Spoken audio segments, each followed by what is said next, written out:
Assalamualaikum warahmatullahi wabarakatuh. Kembali lagi di channel Guru Saham. Di video analisa sinar saham pagi untuk 17 Maret 2021. Teman-teman, jadi kita udah publish di Instagram ya. Teman-teman yang mungkin masih bingung kapan bisa melihat update-nya di Instagram, bisa aja download aplikasi Guru Saham.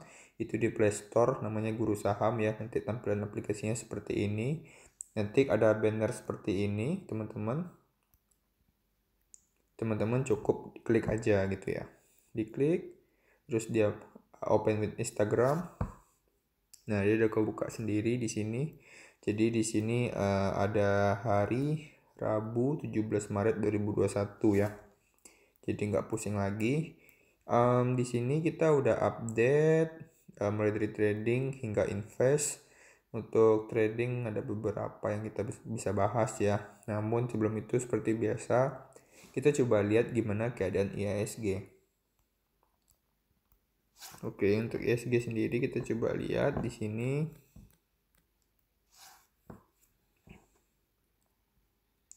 Untuk IHSG sendiri dia ditutup merah ya.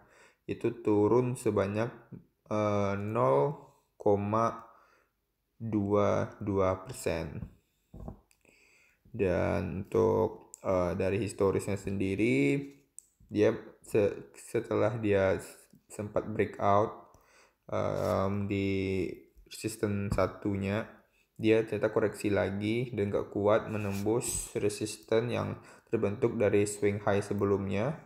Ketika dia sempat breakout juga di ini, dia sempat membentuk swing high di sini itu di 6394. Dan IHSG nggak berhasil menembus dan berhasil koreksi lagi, dan memang nih IHSG membosankan ya untuk kenaikannya. Dia ada konsolidasi mulai dari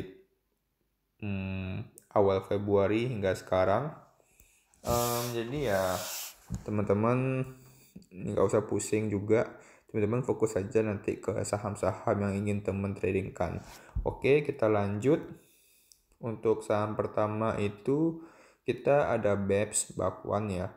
Bakwan BEPS yang dia masih ada potensi untuk lanjutkan kenaikan ya. Walaupun udah mulai naik tinggi, tapi dia belum ada fase distribusi di sini teman-teman. Dia masih mentok arah. Setidaknya teman-teman untuk si BEP sendiri, kalau besok nggak berhasil tutup arah, tutup hijau, dia bisa naik dulu paginya gitu. Seenggaknya dia naik dulu sebelum dia bisa aja dia jatuh. Ada yang distribusi, yang profit taking, bisa aja turun gitu. Jadi dia naik dulu terus turun. Kalau dia ternyata tutupnya arah ya oke-oke aja gitu. Dan jangan lupa teman-teman yang pemula cukup 2-3% dan modalnya kecil aja dulu. Sedangkan yang mungkin udah pengalaman, saran saya sih bisa lakukan profit taking. Mungkin ketika dia di pertengahan trading dia naik dulu, atau dia bahkan sampai arah, bisa profit taking aja dulu sebagian parsial ya.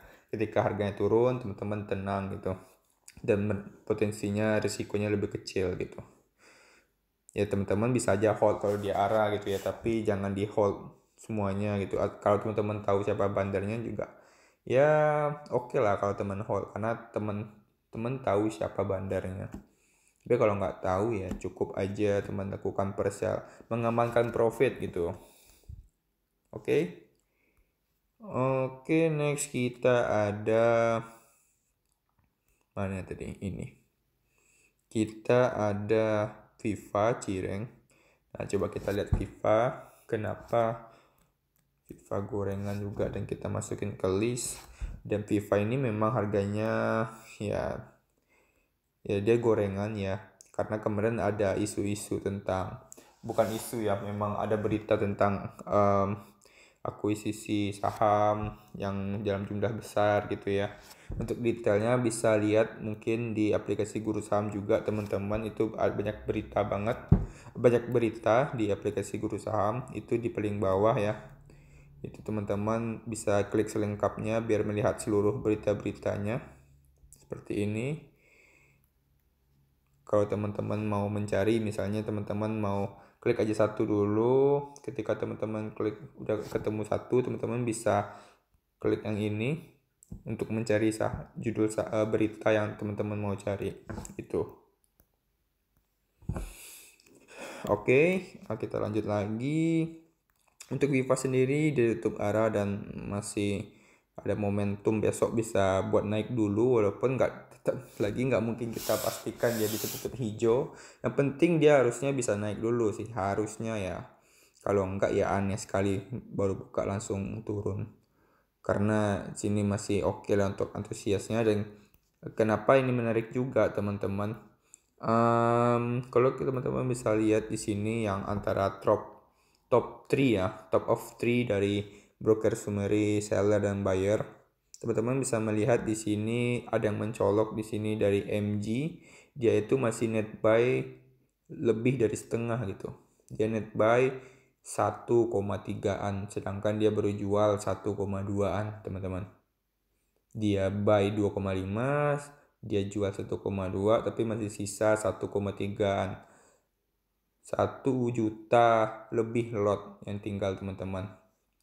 Jadi itu masih menarik karena dia masih punya banyak sekali sahamnya. Dan ya besok untuk scalping masih oke untuk Viva harusnya ya teman-teman. Yap, saya nggak mau ulangi lagi apa-apa saja saran saya terhadap gorengan. Mungkin ya teman-teman bisa reply aja ke video sebelumnya atau ya ulang lagi video dari awal gitu ya. Karena nanti kepanjangan kalau saya ulang-ulang terus. Oke, kita next. Di sini ada auto breakout when as rally. Nah, coba kita lihat chartnya dulu. Kita coba auto teman-teman. Auto.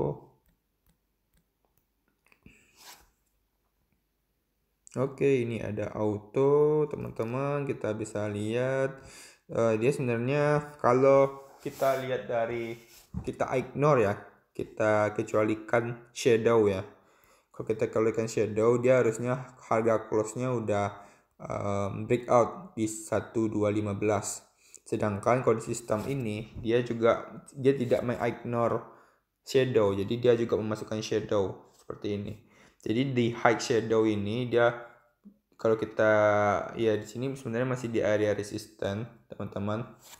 Tapi kalau kita bisa lihat di sini dia resisten membentuk resisten di sini 1, di sini 2 yang menjadi acuan yaitu swing high yang ini. Dan dia sempat turun tajam dan dia berhasil naik kembali seperti ini dan mulai mengetes area resisten yang pernah sebelumnya nggak berhasil tertembus di area ini. Dan ya untuk auto kalau dia bisa besok tembus di area ini teman-teman, area resistance ini dia oke lah untuk teman-teman lakukan trading. Cuman di sini kalau kita bisa lihat dia memang nggak liquid ya harusnya ya, kalau saya nggak salah. Nah, kita bisa lihat dia nggak liquid ya. Teman-teman lihat dari tab readingnya yang cuman bisa satu fraksi itu cuma 54 lot. Ya, tapi teman-teman yang mau masuk ya nggak usah pakai uang gede lah ya untuk auto, karena saya nggak sarankan kecuali ya teman-teman ya walaupun teman-teman scalping di sini juga sesuaikan lotnya dengan likuiditas dari perusahaannya gitu. Seenggaknya kalau di auto teman-teman itu bisa seratusan lot gitu ya. Teman-teman bisa lihat di sini. Sebenarnya kalau saya sih menyarankan seenggaknya 10% dari rata-rata lot per fraksi gitu. Misalnya di sini ada 2000, berarti 10% itu 200 lot, teman-teman ya 200 lot gitu ya. Tapi di sini kadang nggak liquid, di sini ada yang sampai 2000, di sini 54 doang. Ya cukup, kalau saya rasa sih cukup 100 udah oke lah ya gitu untuk auto. Tapi teman-teman bisa ya punya trade plan sendiri, silahkan gitu. Oke, kita lanjut di sini teman-teman. Kita punya BJTM. BJTM-nya seperti apa? Coba kita lihat BJTM. Oh ya, untuk auto tadi teman-teman, dia ya kalau nggak berhasil breakout ya dia bisa potensi turun tajam gitu ya. Intinya kalau dia nggak berhasil breakout, dia bisa pullback, turun kembali dari resisten, itu bisa tajam. Jadi ya teman-teman kalau udah nggak sesuai trade plan-nya bisa tinggalin auto gitu. Next kita ada BJTM. Oke, di sini kita punya BJTM teman-teman. Seperti apa? Nah, sebenarnya BJTM udah masuk sih, ada di JJS juga kemarin dan sempat masuk JJS sih ya, dia ada di supportnya dan dia berhasil rebound teman-teman, lumayan tinggi kenaikannya, itu kenaikannya sampai hampir 5%, jadi lumayan panjang ya untuk candlenya. Dan kalau kita bisa lihat dia berhasil rebound dari area ini, teman-teman bisa lihat kalau tarik panjang bisa seperti ini. Ketika dia rebound teman-teman, biasanya dia bakal membentuk sebuah high baru atau swing high yang lebih tinggi dari swing high sebelumnya ya. Jadi ya membentuk swing high yang lebih tinggi dari sebelumnya teman-teman, biasanya tentunya supportnya juga terus naik karena trendline-nya uptrend. Di sini ada potensi dia menembus swing high yang sebelumnya ada di sini. Oke. Ya kalaupun turun dia seenggaknya jangan sampai bisa menembus support trendline-nya. Ya kalau dia turun dia terus naik perlahan terus bisa naik lagi gitu ya. Tapi kalau ini ada potensi dia bisa melebihi dari swing high sebelumnya yang ini. Makanya itu kita bisa masukkan ke dalam untuk trading. Tapi kalau dia turun, teman-teman yang mungkin udah kebeli di harga ini, teman-teman bisa hold selama dia nggak turun dari ini area trendline. Oke, ini ada area trendline birunya seperti ini. Asalkan dia nggak menembus trendline yang ini seperti ini, nah itu masih bisa di hold. Tapi kalau udah tembus seperti ini, nah itu udah lepasin aja sih kalau teman trading ya. Kecuali kalau teman memang ya ada trade malah investasi di sini ya. Silahkan analisa keuangannya dulu gitu. Jangan cuma melihat chartnya aja gitu. Oke, kita next ada ada mark rebound necessarily to resist trend line. Yuk kita lihat. Kita ada mark.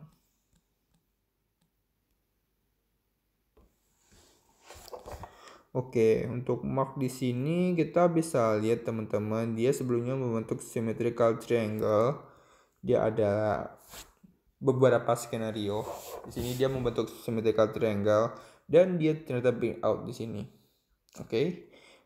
Oke, itu jelek breakout. Breakdown. Nah, tapi kalau kita secara horizontal teman-teman, di sini ada support juga secara horizontal ya, sehingga dia ternyata berhasil rebound di sini. Dia berhasil rebound di area ini dan juga si GS Gold ini juga lagi oversold dan the golden cross. Jadi seenggaknya teman-teman dia itu bisa mencapai untuk target pertamanya itu di resistannya itu di sini teman-teman. Jadi support yang udah ditembus ini bakal menjadi resisten ketika dia naik rebound di sini, dia seenggaknya bisa sampai 1065. Kalau dia berhasil tembus lagi ya teman-teman bisa targetnya itu di 1195 gitu. Jadi ya bisa kita pantau untuk mark teman-teman. Lalu kita next punya CMNP. Kita coba deh CMNP. Itu dia tadi breakout Wednesday rally. Yuk kita lihat breakoutnya seperti apa. Ketekan back. Oke. CMMP ya kalau dari sistem dia ngedetectnya seperti ini trendline-nya, tapi kalau kita cek manual teman-teman mungkin harusnya memang perlu analisa, memang bisa analisa sendiri ya untuk lebih lanjut ya, karena sistem mungkin bisa nggak menangkap beberapa skenario gitu. Jadi pentingnya kita belajar gitu.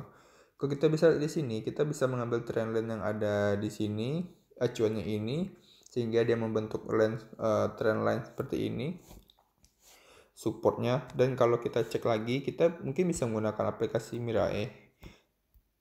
Kita CMNP chart. Nah, oke, di sini mungkin ternyata udah ada trendline yang pernah saya gambar.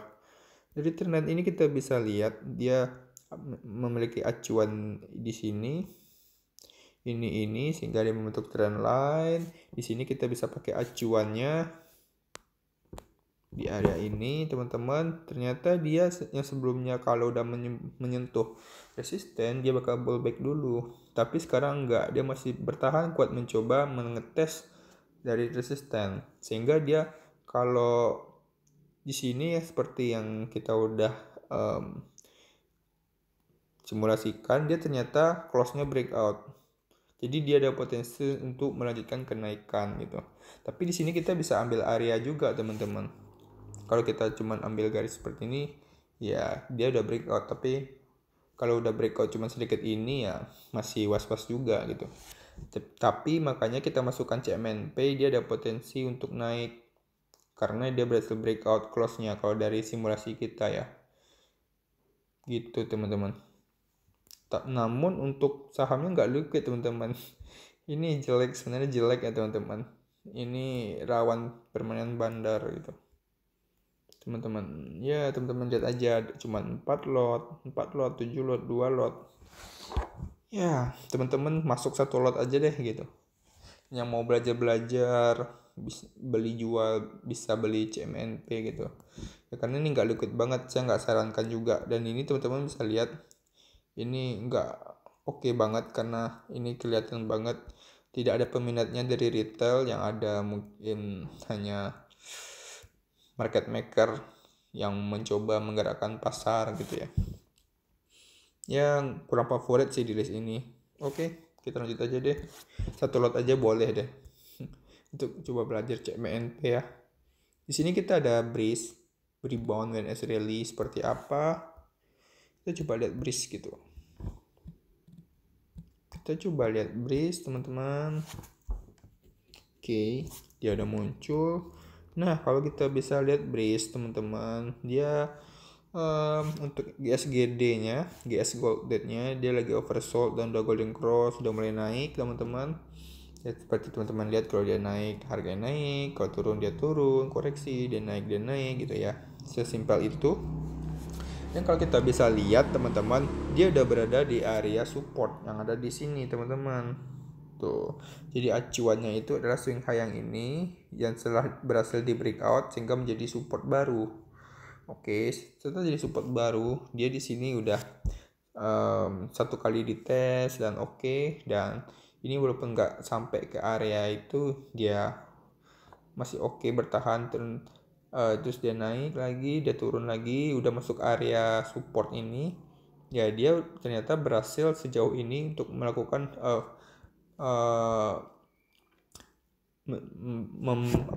menghentikan laju penurunan yang tajam, dan dia berhasil naik lagi. Dan ini ada potensi dia itu target pertama itu teman-teman ya bisa aja di 2868, dan nextnya itu ada di 3070. Seenggaknya risiko kita lebih kecil di sini karena dia masih lumayan ya di area-area support gitu. Ya seenggaknya kalau dia ternyata berhasil terus turun teman-teman, dan turunnya sampai itu di bawah 2490 atau bahkan 2270.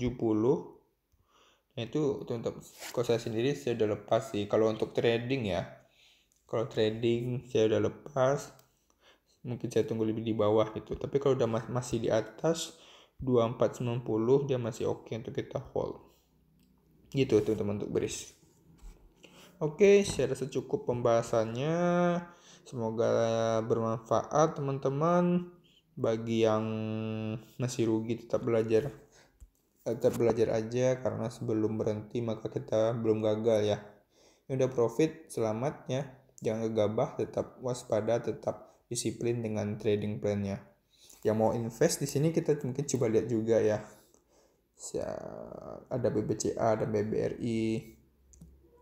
Oke, mungkin kita bisa lihat gimana sih kenapa diinvest gitu. Selain analisa keuangannya yang kita bisa analisa, kita coba lihat juga deh gimana teknikalnya. Tapi teknikalnya nggak sama kayak trading. Kita ambilnya panjang banget, monthly teman-teman. Monthly kita ambil aja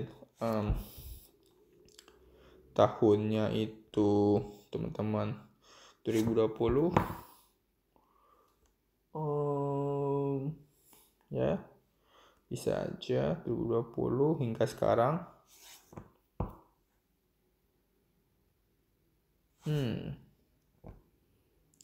Kita bisa ambil itu di ini kayaknya kita perlu ini sih, perlu diperbaiki sistemnya nanti. Intinya teman-teman, kita coba lihat di Mirai dulu ya. Kita coba lihat di Mirai gimana sih BBCA gitu ya. Kita ambil monthly, terus kita tarik terus. Oke, tarik terus. Tuh, tarik terus. Teman-teman bisa lihat sendiri ya untuk harganya. Jangka panjang itu kita dapat datanya itu di Mirai dari 2001 teman-teman. Selama 20 tahun sampai sekarang teman-teman bisa lihat harganya. Oke. Tuh. 20 tahun teman-teman. Jadi udah terbukti pergerakan harganya dan memang perusahaannya bagus banget. Tapi memang bukan yang mungkin growth-nya cepet banget gitu. Tapi dia stabil gitu ya. Kalau mungkin teman-teman mau cari yang sahamnya masih murah dan bisa naik tinggi, ya itu teman-teman perlu pelajari fundamental lagi gitu, menganalisa laporan keuangan. Tapi kalau yang benar-benar udah aman, yang udah pasti teruji dan track recordnya jelas, untuk salah satunya itu BBCA 20 tahun. Teman-teman lihat sendiri pergerakan harganya. Terlepas mungkin teman-teman mau lihat laporan keuangan, tapi simpelnya teman dari teknikal coba lihat ya. Teknikal itu kan kita berbicara tentang histori. Teman-teman bisa lihat BCA seperti ini gitu. Lalu juga BBRI. Kalau teman-teman mau lihat monthly, kita tarik lagi terus. Tuh. Kita dapatnya itu teman-teman bisa lihat ya. Itu sama kayak BBCA teman-teman. Ini turun tajam karena ada itu aja, krisis-krisis, wabah seperti itu dan sejenisnya gitu ya. Itu teman-teman dia dari 2001 hampir sama kayak BCA. Dia dari harga yang cuma 200-an itu sampai sekarang 4.700-an. Teman-teman lihat konsistensi kenaikan harganya. Di luar kita lihat laporan keuangan dan lain-lain ya teman-teman. Ya mungkin kita bisa bahas untuk selanjutnya untuk laporan keuangan. Begitu teman-teman. Untuk invest ya nggak bisa lihat yang trading kayak tadi harian. Teman-teman tuh lihatnya ya panjang gitu. Oke, saya rasa cukup bermanfaat. Semoga bermanfaat ya. Ini nanti kita bakal perbaiki biar bisa lebih ini ya, lebih panjang, bisa ambil 10 tahun atau 20 tahun. Oke, terima kasih. Assalamualaikum warahmatullahi wabarakatuh.